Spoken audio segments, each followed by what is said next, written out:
Talvez o dinheiro esteja obedecendo você, mas não do jeito que você imagina. Se você corre atrás do dinheiro, este vídeo pode te incomodar. Você já reparou que quanto mais alguém corre atrás do dinheiro, mais ofegante fica e mais distante ele parece? Não é metáfora bonita. É cena cotidiana. É manhã cinza, despertador tocando antes do sol nascer. Café forte demais para acordar um corpo cansado e fraco demais para despertar a esperança. É você atravessando a rua com gente apressada, todos olhando para frente, mas ninguém sabendo exatamente para onde está indo. Existe um som constante nesse cenário. Não é buzina, nem passos. É o tic-tac invisível da urgência. O tempo apertando, a conta vencendo, o medo sussurrando, que ainda não é suficiente. E o mais curioso é que ninguém fala disso em voz alta. Parece até proibido admitir. Mas no fundo existe uma sensação comum, quase vergonhosa. A de estar sempre um passo atrás. Você faz tudo certo, trabalha, insiste, sacrifica finais de semana, adia sonhos, promete para si mesmo que depois melhora, e mesmo assim o dinheiro se comporta como alguém que evita contato visual, que cruza a rua quando te vê vindo. Isso gera raiva, depois culpa, depois um cansaço mudo, e em algum momento uma pergunta perigosa nasce: o que há de errado comigo? Aqui acontece a primeira quebra silenciosa, porque talvez não haja nada de errado com você. Talvez o erro esteja no roteiro que te ensinaram a seguir. Desde cedo, repetiram que dinheiro respeita esforço, que só chega para quem luta, que é preciso correr, pressionar, provar valor. Mas ninguém contou o outro lado da história. Ninguém avisou que o dinheiro reage mais ao estado interior do que ao suor, que ele se aproxima de quem emana segurança e se afasta de quem vibra necessidade. Isso soa injusto, incomoda, dá vontade de negar. E exatamente por isso, prende a atenção. Pense bem. Você já viu alguém desesperado por amor ser naturalmente amado? Ou alguém obcecado por aprovação ser genuinamente respeitado? Existe uma lógica invisível governando essas relações. Com o dinheiro, não é diferente. Ele não responde ao pedido aflito, mas à postura silenciosa. Não atende ao grito, mas ao tom firme de quem confia. Só que essa verdade não aparece nos manuais, nem nos discursos motivacionais barulhentos. Ela se esconde nos intervalos, nos momentos em que alguém para de correr. E algo estranho começa a acontecer. Talvez você conheça alguém assim, alguém que parece não perseguir, não implorar, não viver no limite, e ainda assim, sempre tem oportunidade surgindo, como se portas se abrissem no momento certo, como se houvesse uma conversa acontecendo nos bastidores da vida, menos uma conversa, da qual a maioria não participa, porque está ocupada demais correndo. A pergunta que fica martelando é desconfortável, mas necessária. Será que o dinheiro está fugindo porque sente que você precisa de mais dele? Antes do segue, quero saber de você. Em algum momento da sua vida, você já sentiu que, quanto mais se esforçava para ganhar dinheiro, mais travado tudo ficava? Coloque aqui abaixo nos comentários o que essa corrida já te custou, em tempo, em paz ou em sonhos. Você já reparou que quanto mais alguém corre atrás do dinheiro, mais ofegante fica e mais distante ele parece? Não é metáfora bonita.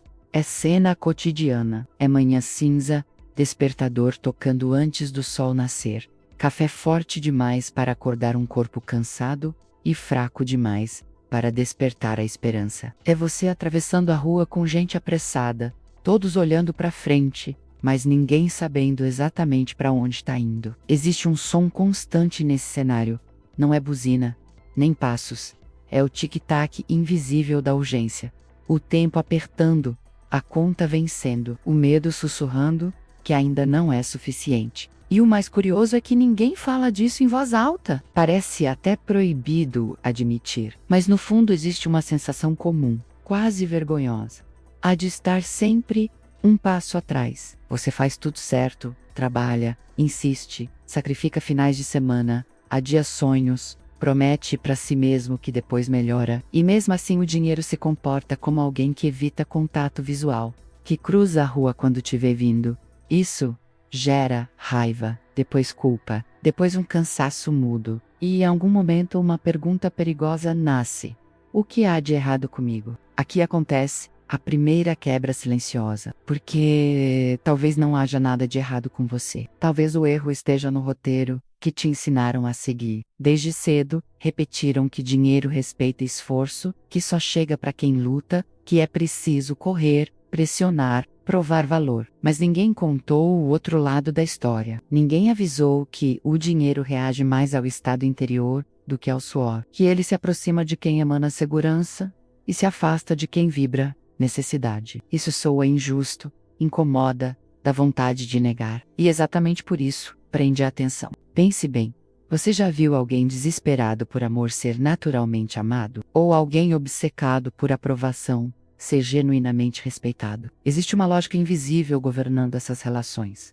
Com o dinheiro, não é diferente. Ele não responde ao pedido aflito, mas à postura silenciosa. Não atende ao grito, mas ao tom firme de quem confia. Só que essa verdade não aparece nos manuais, nem nos discursos motivacionais barulhentos. Ela se esconde nos intervalos, nos momentos em que alguém para de correr. E algo estranho começa a acontecer. Talvez você conheça alguém assim, alguém que parece não perseguir, não implorar, não viver no limite, e ainda assim, sempre tem oportunidade surgindo, como se portas se abrissem no momento certo, como se houvesse uma conversa acontecendo nos bastidores da vida, menos uma conversa, da qual a maioria não participa, porque está ocupada demais correndo. A pergunta que fica martelando é desconfortável, mas necessária.